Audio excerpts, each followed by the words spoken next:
어머니 또 그 낡은 것들을 보고 계세요. 손에 든 1980년대 한복점 장부를 빼앗으려 하는 며느리. 그런데 며느리의 진짜 목적은 따로 있었어요. 은행 업무 때문에 도장 좀 찍어주세요. 복잡한 거 모르도 돼요. 그냥 도장만 찍어주시면 돼요. 뭔가 이상하다고 생각했지만 결국 도장을 찍어준 연하 할머니. 하지만 며느리는 몰랐습니다. 이 할머니가 명동에서 맨손으로 한복점을 일으켜 60억짜리 아파트를 마련한 대단한 분이라는 걸 말이에요. 그리고 무엇보다 며느리의 모든 계획을 이미 알고 있다는 걸 말입니다. 과연 이 할머니는 어떻게 며느리의 음모를 막아낼까요? 오늘도 사연 소개집을 방문해 주셔서 진심으로 감사드립니다. 재미있게 감상하시고 구독과 좋아요 부탁드립니다. 어머니 정신 좀 차리세요. 지금이 몇 년도인 줄 아세요? 2024년이에요. 이런 헌 장부가 뭐가 중요하다고 그래요. 지혜가 짜증스럽게 말하며 장부를 빼앗으려 했습니다. 연하는 장부를 품에 꼭 끌어안았어요. 그런데 지혜는 갑자기 표정을 바꿨습니다. 어머니 은행일 때문에 도장 좀 찍어주세요. 지혜가 서류 뭉치를 내밀었어요. 연하는 눈을 가늘게 뜨고 서류를 들여다봤습니다. 이게 뭐야? 아유, 복잡한 거 모르셔도 돼요. 그냥 도장만 찍어주시면 돼요. 계좌 정리하는 거예요. 지혜의 목소리에 급한 기색이 묻어났어요. 연하는 잠시 머뭇거렸습니다. 뭔가 이상했거든요. 하지만 지혜의 재촉에 결국 도장을 찍었습니다. 그때 현관문이 열리며 16세 손녀 서연이 학교에서 돌아왔어요. 할머니 안녕하세요. 엄마는 뭐 하고 계신 거예요? 서연이 의아한 표정으로 물었습니다. 그냥 할머니 계좌 정리해 드리는 거야. 지혜가 어색하게 웃었어요. 또요? 엄마 요즘 할머니한테 그런 일 자주 시키시네요. 서연의 순수한 의심이 담긴 말에 지혜가 당황했습니다. 서연아 숙제나 해. 지혜가 딸을 방으로 보냈어요. 그때 옆집에서 박순희 할머니가 들어왔습니다. 연아야 무슨 일이야? 아까부터 소리가 들리던데. 순이가 걱정스럽게 물었어요. 아니에요. 어머니가 요즘 깜빡깜빡하셔서 그래요. 지혜가 대신 대답했습니다. 순이는 연아의 얼굴을 살펴봤어요. 연아야 왜 그래? 얼굴이 안 좋은데. 괜찮아 순이야. 연아가 힘없이 말했습니다. 순이는 바닥에 떨어진 서류 조각들을 주웠어요. 어머 이게 뭐야? 연아야 이건 내가 명동에서 한복점 하던 때 장부 아니야? 맞아 그때 참 힘들었지. 연아가 조용히 말했습니다. 눈빛이 잠깐 또렷해졌어요. 지혜가 불편한 표정을 지었습니다. 할머니 그런 옛날 얘기하시면 어머니가 더 혼란스러워 하세요. 치매 환자는 현실에 집중해야 한다고 의사가 그랬어요. 치매라고? 순이가 놀랐습니다. 어제까지도 멀쩡했는데 말이에요. 내작년부터 시작됐어요. 그래서 제가 모든 걸 관리하고 있어요. 지혜의 말에 순이는 의심스러운 눈빛을 보냈습니다. 연하는 가만히 앉아서 둘의 대화를 듣고 있었어요. 가끔씩 고개를 끄덕이기도 했습니다. 순이야. 연하가 순이를 조용히 불렀습니다. 응 뭐야? 그때 우리가 함께 명동에서 장사했던 거 기억나? 연하의 목소리에 그리움이 담겨 있었어요. 순이의 눈가가 촉촉해졌습니다. 그럼 기억하지. 내가 한복 만들고 나는 옆에서 액세서리 팔았잖아. 그때는 정말 행복했어. 지혜가 못마땅한 표정으로 끼어들었습니다. 어머니 또 옛날 얘기하시네요. 이러시면 안 된다고 했잖아요. 순이가 지혜를 노려봤어요. 사람이 추억을 얘기하는 게 뭐가 잘못됐다고 그래요? 연하는 멀쩡해요. 할머니는 모르세요. 밤에 얼마나 헤매시는지. 어제도 밤 12시에 명동 가겠다고 나가려고 했어요. 지혜가 거짓말을 했습니다. 연아는 아무 말 없이 듣고 있었어요. 순이는 뭔가 이상하다는 생각이 들었습니다. 하지만 며느리 앞에서 더 말하기는 어려웠어요. 그럼 나는 갈게. 연아야, 내일 또 와서 얘기하자. 순이가 일어났습니다. 문을 나서면서 돌아봤을 때 연아가 잠깐 눈을 맞췄어요. 그 눈빛이 또렷했습니다. 순이가 나간 후 지혜가 연아에게 말했어요. 어머니, 옆집 할머니한테 이상한 얘기하시면 안 돼요. 우리 가족 일이잖아요. 알겠다. 연아가 고개를 끄덕였습니다. 다음 날 아침 연아는 평소처럼 일찍 일어났습니다. 새벽 명동 한복점에서 일할 때부터 몸에 밴 습관이었어요. 부엌에서 조용히 미역국을 끓이고 있는데 지혜가 부스스한 머리로 나왔습니다. 어머니, 왜 이렇게 일찍 일어나세요? 치매 환자는 충분히 잠을 자야 한다고 의사가 그랬잖아요. 그냥 잠이 안 와서. 연아가 고개를 숙였습니다. 지혜는 냉장고를 열어 우유를 꺼내 마셨어요.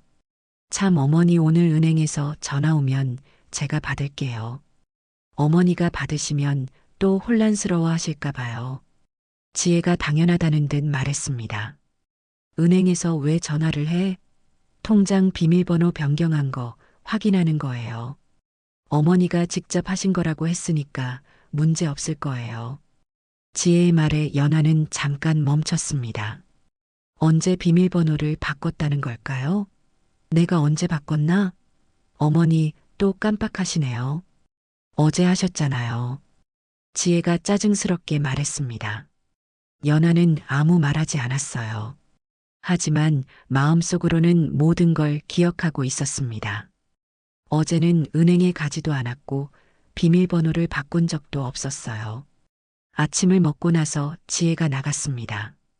부동산 중개업소에 일하러 간다고 했어요. 혼자 남은 연아는 서랍을 열어봤습니다. 중요한 서류들이 있던 자리가 텅 비어 있었어요. 아파트 등기부등본도 없었습니다. 어디 뒀을까? 연아가 중얼거리며 이곳저곳을 찾아봤어요. 그때 현관벨이 울렸습니다. 연아야, 나야. 순이의 목소리였어요. 연아가 문을 열어줬습니다. 어제 그 며느리가 간 다음에 계속 신경 쓰였어. 괜찮아? 순이가 걱정스럽게 물었습니다. 순이야, 나 좀 이상해. 연아가 조용히 말했어요. 뭐가? 며느리가 내가 치매라고 하는데 나는 멀쩡한 것 같은데. 순이가 연아의 손을 꼭 잡았어요. 당연히 멀쩡하지. 나하고 얘기할 때 보면 전혀 이상하지 않아. 그런데 자꾸 내가 모르는 일들을 했다고 해. 은행 비밀번호도 바꿨다고 하고. 연아의 목소리가 떨렸습니다. 순이의 얼굴이 굳어졌어요. 연아야, 혹시 통장이나 도장 맡겨준 거 있어? 응, 며느리가 관리해준다고 해서. 아이고, 연아야. 순이가 깜짝 놀랐습니다. 왜, 뭐가 잘못된 거야? 요즘 뉴스에서 그런 얘기 많이 나와. 치매라고 거짓말하고 재산 가로채는 거 말이야. 연아가 파랗게 질렸어요. 그럼 내 돈이? 당장 은행에 가봐야겠어. 순이가 연아의 손을 이끌었습니다. 은행에 도착해서 창구 직원에게 물어봤어요. 어제 이분 통장 비밀번호 바뀐 건 맞나요? 네, 맞습니다. 어머님이 직접 오셔서 변경하셨어요. 직원이 대답했습니다. 그런데 저는 어제 은행에 오지 않았는데요. 연아가 말했습니다. 직원이 당황했어요. 그런데 CCTV를 보니까 분명히 어머님이 오셨는데요. 며느리분이랑 같이요. 제가 직접 한 게 아니라 며느리가 했나요? 아니요. 어머님이 직접 하신 거로 되어 있어요. 며느리분이 어머니가 직접 하신 거예요 라고 말씀하셔서 저희도 그렇게 처리했거든요. 연아와 순이가 서로 얼굴을 봤어요. 그럼 지금 잔액이 얼마예요? 개인정보라서 본인이 아니면 알려드릴 수 없는데요. 나예요. 이연아예요. 신분증 좀 보여주세요. 연아가 신분증을 내밀었습니다. 직원이 확인하고 나서 컴퓨터를 봤어요. 이상하네요. 잔액이 거의 없어요. 뭐라고요? 연하가 소리쳤습니다. 원래 얼마 정도 있으셨나요? 3억 5천만 원 정도 있었는데 지금은 15만 원 남아있네요. 직원의 말에 연하가 주저앉을 뻔했어요. 순이가 부축했습니다. 언제 인출됐나요? 어제부터 조금씩 여러 번에 걸쳐서요. 제가 은행에 온 적 없다고 했잖아요. 연하가 울먹였습니다. 그런데 인출 기록을 보니까 모두 본인 확인 후에 인출된 걸로 되어 있어요. 도장도 일치하고요. 직원이 난처해했어요. 사기당한 거예요. 경찰서에 신고해야 해요. 순이가 화를 냈습니다. 연하의 머릿속에 1975년이 떠올랐습니다. 남편 이병수가 갑작스러운 심장마비로 세상을 떠났던 그 해였어요. 연하야, 이제 어떻게 살 거야? 시어머니가 걱정스럽게 물어봤던 그날이 생각났습니다. 어머니 걱정 마세요. 제가 어떻게든 아이들 키워낼게요. 그때 연하는 32살이었어요. 젊었고 무엇보다 두 아들을 위해서라면 뭐든 할 수 있다는 각오가 있었습니다. 동네 언니의 소개로 명동에서 작은 한복점을 시작했어요. 2평짜리 점포였습니다. 보증금 100만 원에 월세 5만 원. 그때로서는 적지 않은 돈이었어요. 첫날 새벽에 일어나 명동으로 향했습니다. 도매상들이 물건을 풀어놓기 시작하는 시간이었어요. 아주머니 장사 처음 해봐? 옆가게 사장이 물어봤습니다. 내 남편이 돌아가셔서. 아이고, 고생이 많겠네. 모르는 거 있으면 언제든 물어봐. 그렇게 연하의 장사가 시작됐어요. 처음에는 정말 힘들었습니다.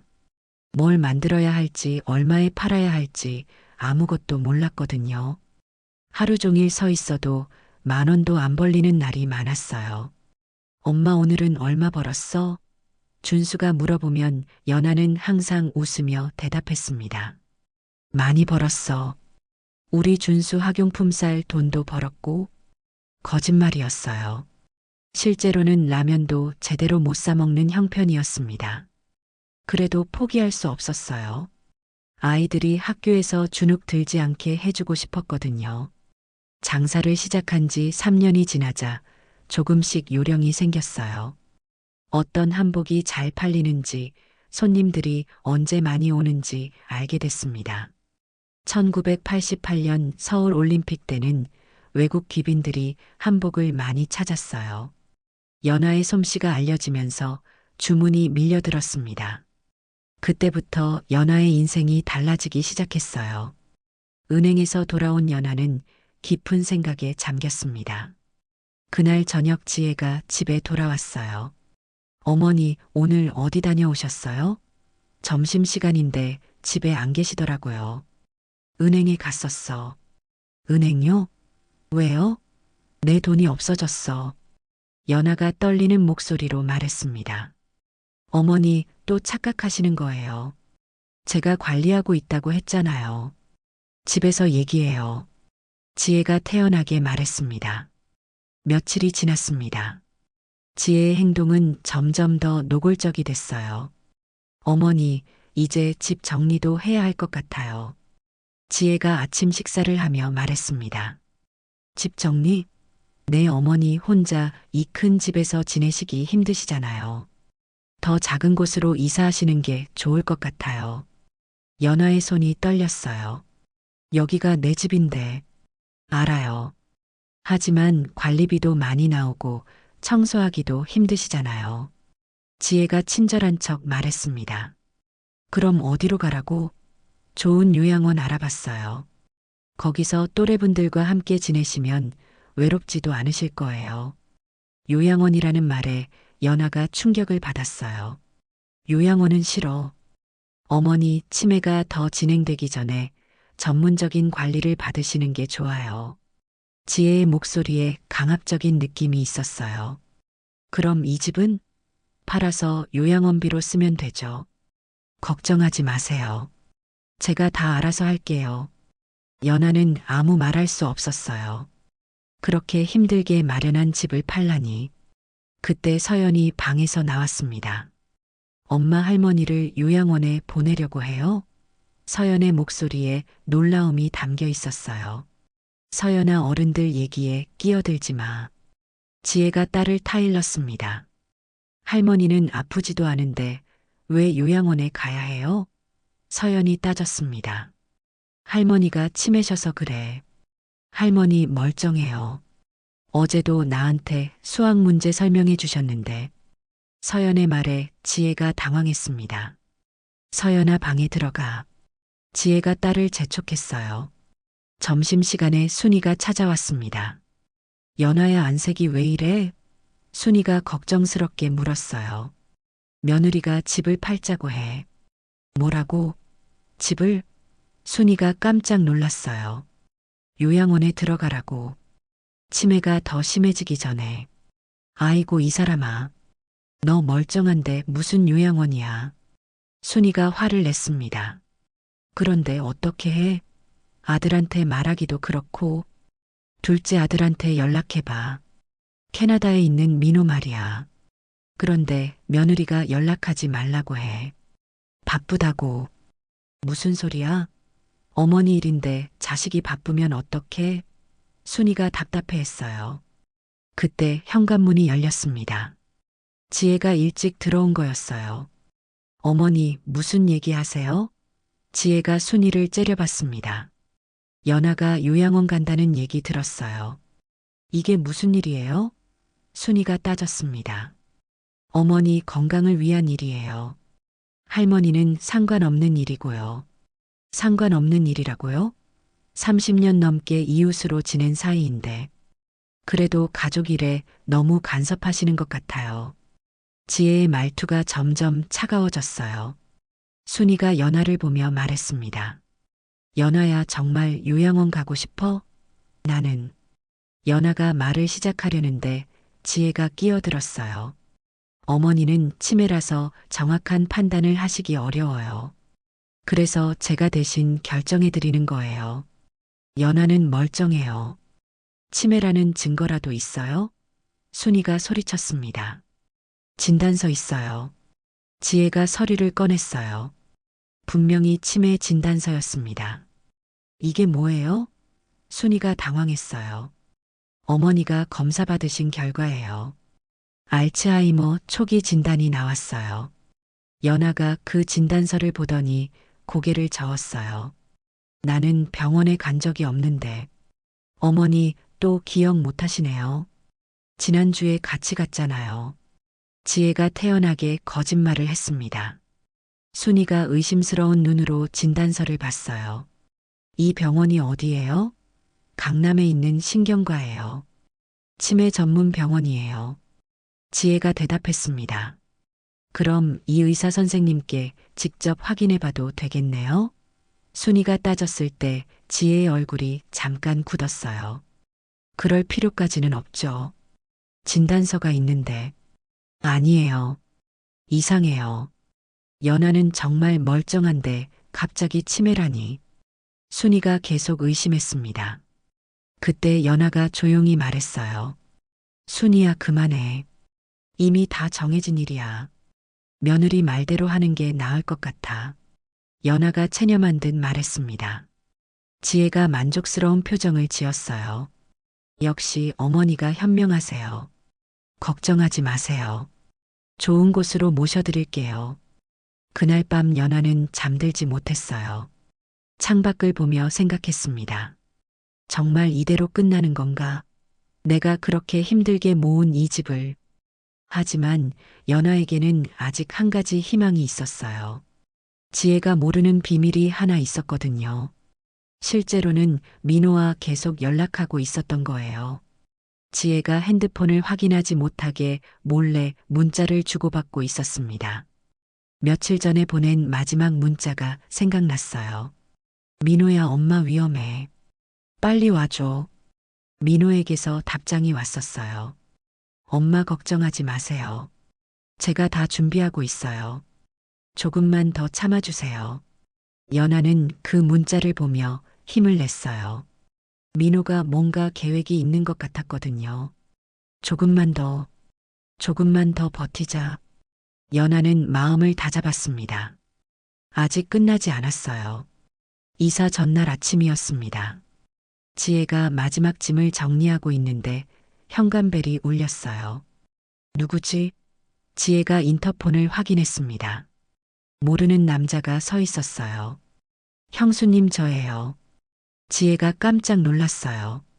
둘째 아들이 언제 한국에 왔다는 거죠? 문을 열자 키 큰 남자가 들어왔습니다. 17년 만에 보는 민호였어요. 2년 전 큰아들 준수의 뇌출혈 때도 캐나다에서 일 때문에 오지 못했었죠. 어머니, 민호가 연아를 꼭 안았습니다. 연아는 눈물을 펑펑 흘렸어요. 민호야, 내가 어떻게... 어머니 보고 싶어서 왔어요. 민호가 다정하게 말했습니다. 지혜가 당황하며 끼어들었어요. 언제 들어오셨어요? 연락도 안 주시고. 형수님도 안녕하세요. 어머니한테 연락하지 말라고 하셔서 못 드렸어요. 민호의 말에 지혜의 얼굴이 빨개졌어요. 그게 아니라 어머니가 치매셔서. 치매요? 민호가 의외라는 표정을 지었습니다. 네, 작년부터 심해지셔서. 그래서 내일 요양원으로 모시려고 했어요. 지혜가 변명했습니다. 민호가 연아를 바라봤어요. 어머니 정말 치매세요? 연아가 잠깐 지혜를 보더니 말했습니다. 민호야, 엄마는 괜찮아. 멀쩡해. 어머니 또 그러시네요. 진단서도 있어요. 지혜가 서류를 내밀었습니다. 민호가 진단서를 받아들고 자세히 봤어요. 이 병원 말이에요. 제가 알기로는 작년에 문 닫은 걸로 아는데요. 지혜의 얼굴이 새파랗게 질렸어요. 그럴 리가 없어요. 지난주에 갔는데. 지혜가 당황하며 말했습니다. 확인해 볼까요? 민호가 핸드폰으로 병원에 전화를 걸었습니다. 여보세요, 강남신경과 의원인가요? 아, 폐원하셨다고요? 언제요? 아, 작년 3월에요. 네, 감사합니다. 전화를 끊고 나서 민호가 지혜를 똑바로 봤어요. 형수님, 이 진단서는 가짜네요. 가짜라니요. 지혜가 말을 더듬었습니다. 그리고 어머니 통장에서 3억 5천만 원이 사라진 것도 알고 있어요. 민호의 말에 지혜가 완전히 당황했어요. 누가 그런 말을? 제가 직접 확인했어요. 한국 들어오자마자 은행부터 갔거든요. 민호가 서류 뭉치를 꺼냈습니다. 이게 뭔지 아세요? 지난 1년간 어머니 통장 거래 내역이에요. 지혜가 그 서류를 보더니 얼굴이 하얗게 질렸어요. 어떻게 이걸? 어머니가 변호사를 통해서 제게 위임장을 주셨거든요. 치매라면서 위임장은 어떻게 써주셨을까요? 민호가 냉정하게 말했습니다. 연아가 조용히 말했어요. 민호야, 엄마가 그동안 연기했어. 며느리가 뭘 하는지 지켜보려고. 네, 알고 있어요. 어머니가 매일 문자로 상황을 알려주셨거든요. 민호가 핸드폰을 보여줬습니다. 연아와 주고받은 수십 개의 문자들이 있었어요. 지혜가 충격을 받았어요. 우리 어머니가 어떤 분인데 그렇게 쉽게 속으실 분이에요? 민호가 자랑스럽게 말했습니다. 하지만 도장도 찍으셨고 은행에서도. 내 어머니가 일부러 찍어주신 거예요. 형수님이 뭘 하려는지 확인하려고요. 민호가 설명했습니다. 그래서 저한테 계속 보고해 주셨어요. 며느리가 이상하다. 돈을 노리는 것 같다고요. 연아가 말을 이어받았어요. 처음에는 설마 했는데 점점 확신이 들더라고. 그래서 민호한테 도움을 요청한 거야. 지혜가 절망적인 표정을 지었어요. 그럼 처음부터 다 계획이었다는 거예요? 아니에요. 처음에는 정말 형수님을 믿고 싶었어요. 민호가 말했습니다. 하지만 어머니한테서 계속 이상한 얘기를 듣게 됐거든요. 그래서 조사를 시작한 거예요. 민호가 또 다른 서류를 꺼냈어요. 이건 사립탐정 보고서예요. 형수님이 지난 1년간 뭘 하셨는지 다 나와 있어요. 지혜가 그 보고서를 보더니 완전히 무너졌어요. 명품백 구입, 해외여행, 고급 레스토랑. 모두 어머니 돈으로 하신 거죠? 민호의 목소리가 차가웠습니다. 그리고 이건 부동산 계약서예요. 이 아파트를 50억에 팔기로 계약하셨더라고요. 시세보다 10억이나 싸게요. 그건 아마 나머지 10억은 형수님이 따로 받기로 한 거겠죠. 이중 계약이라고 하나요? 민호가 모든 걸 꿰뚫고 있었어요. 지혜가 급하게 변명했습니다. 잠깐 오해가 있는 것 같아요. 나는 정말 어머니를 위해서 돈을 빼돌리고 가짜 진단서를 만들고 요양원에 보내려고 했다고요? 민호가 차갑게 말했습니다. 그때 벨소리가 들렸어요. 문을 열어주니 순이가 들어왔습니다. 연아야, 이사 도와주러. 안녕하세요, 아주머니. 순이가 반가워했어요. 어머나, 민호야. 많이 컸네. 캐나다에서 언제 왔어? 어제 들어왔어요. 그동안 어머니 많이 돌봐주셔서 감사해요. 민호가 정중하게 인사했습니다. 당연한 일이지. 그런데 무슨 일이야? 분위기가 이상한데. 순이가 눈치를 챘어요. 민호가 상황을 설명해 줬습니다. 순이가 듣고 나서 화를 냈어요. 이런 나쁜 년이. 내가 뭔가 이상하다고 생각했어.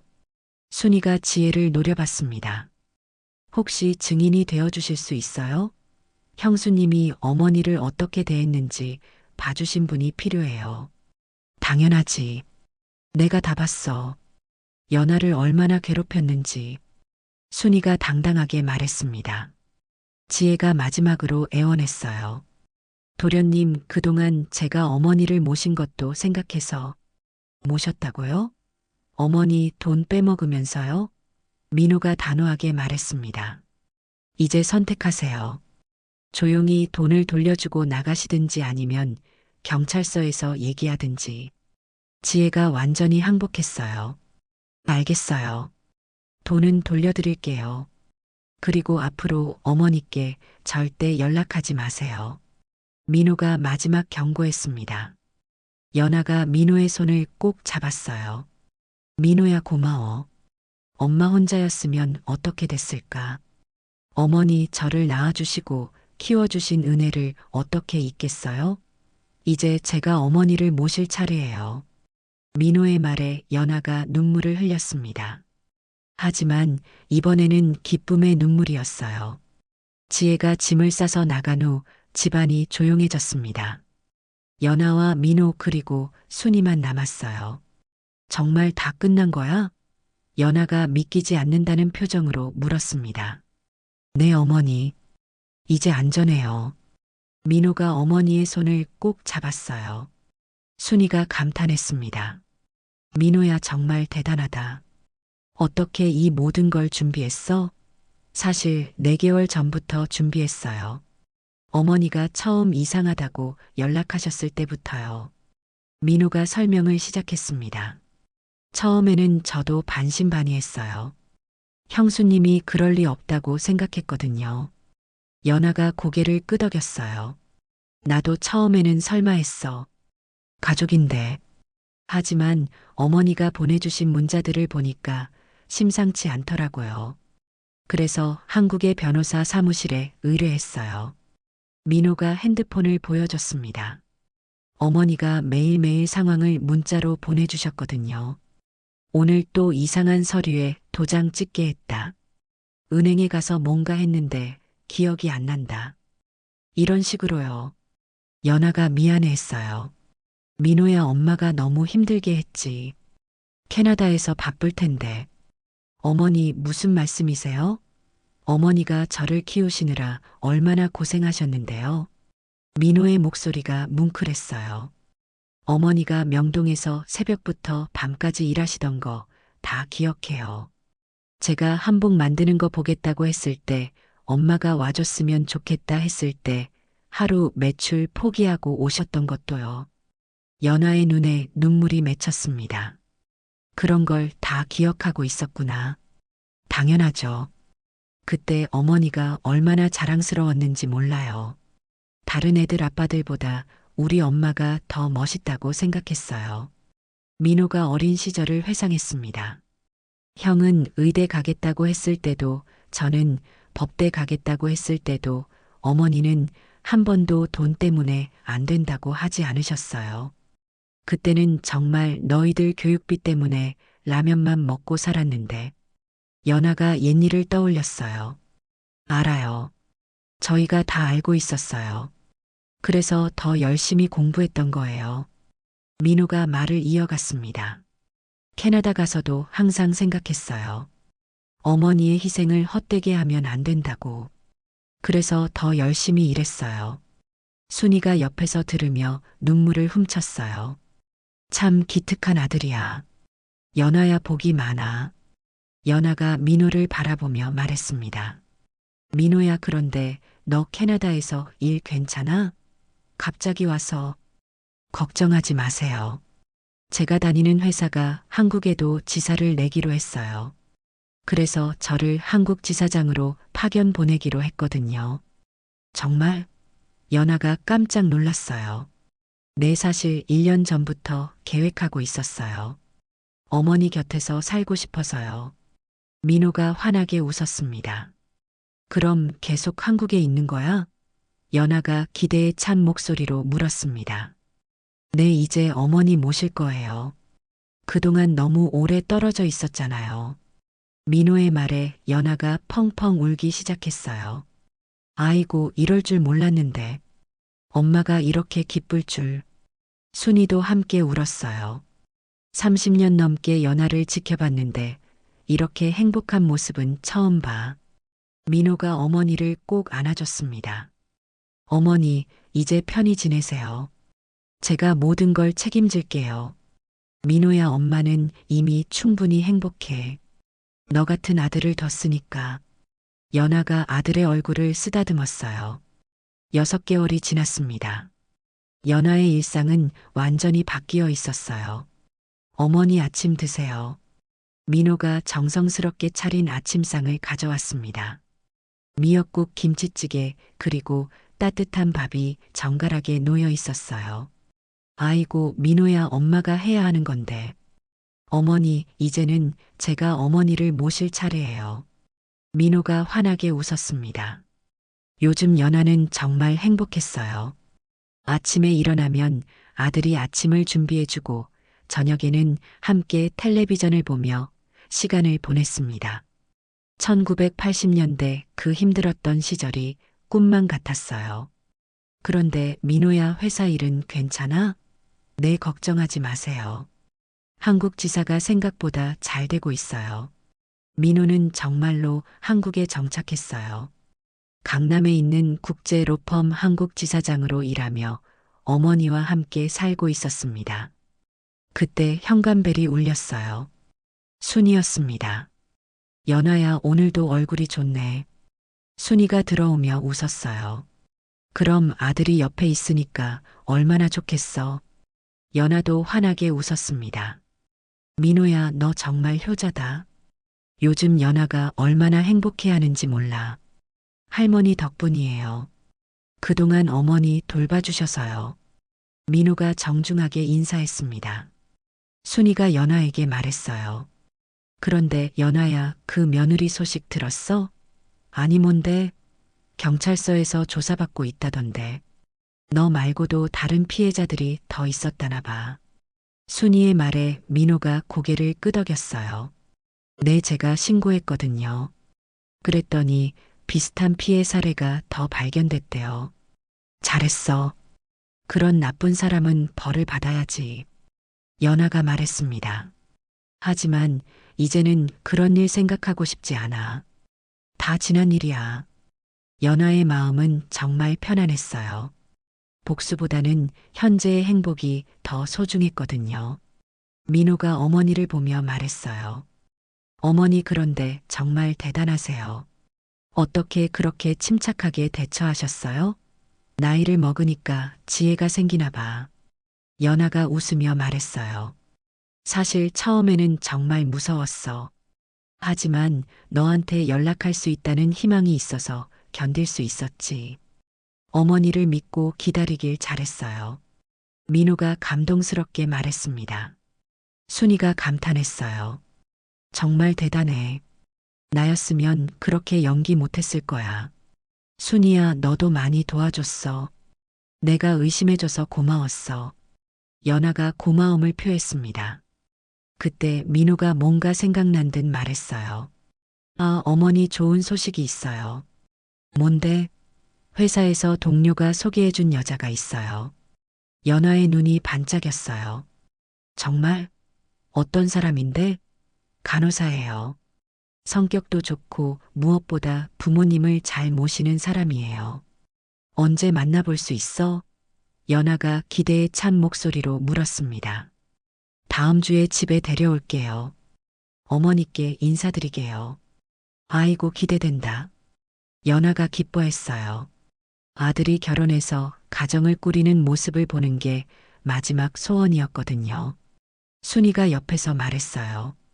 그럼 손자도 곧 볼 수 있겠네. 할머니, 너무 성급하세요. 민호가 웃으며 말했습니다. 연아가 창밖을 바라보며 말했어요. 민호야, 엄마가 이 나이에 이렇게 행복할 줄 몰랐어. 어머니, 당연한 거예요. 그동안 얼마나 고생하셨는데요. 순이가 감동하며 말했어요. 정말 훌륭한 모자야. 보기만 해도 흐뭇해. 그날 저녁 순이가 돌아간 후 연아와 민호는 함께 앉아 차를 마셨습니다. 민호야, 엄마가 하고 싶은 말이 있어. 네, 말씀하세요. 그동안 고마웠어. 캐나다에서 바쁠 텐데 엄마 걱정해줘서. 어머니, 그런 말씀하지 마세요. 저야말로 죄송해요. 민호가 고개를 숙였어요. 아니야. 내가 잘 키워줘서 엄마가 자랑스러워. 연아가 아들을 바라보며 말했어요. 이제는 정말 편하네. 내가 옆에 있으니까. 저도요. 어머니, 이제 어머니와 함께 있을 수 있어서 정말 행복해요. 두 사람은 조용히 차를 마시며 행복한 시간을 보냈어요. 창밖으로는 서울의 야경이 아름답게 펼쳐져 있었습니다. 1995년에 이사 온 이 아파트에서 이렇게 행복한 시간을 보낼 수 있을 줄 누가 알았겠어요? 연아는 생각했습니다. 인생이 참 묘하구나. 그렇게 힘들었던 시절이 있었기에 지금의 행복이 더욱 소중하게 느껴지는구나. 그리고 마음속으로 다짐했어요. 앞으로 남은 시간들을 민호와 함께 행복하게 보내자. 그것이 내가 받을 수 있는 가장 큰 선물이야. 밤이 깊어갔지만 연아의 마음은 따뜻했습니다. 진정한 가족의 사랑이 무엇인지 다시 한번 깨달은 밤이었어요. 여러분의 시간을 함께 해주셔서 감사합니다.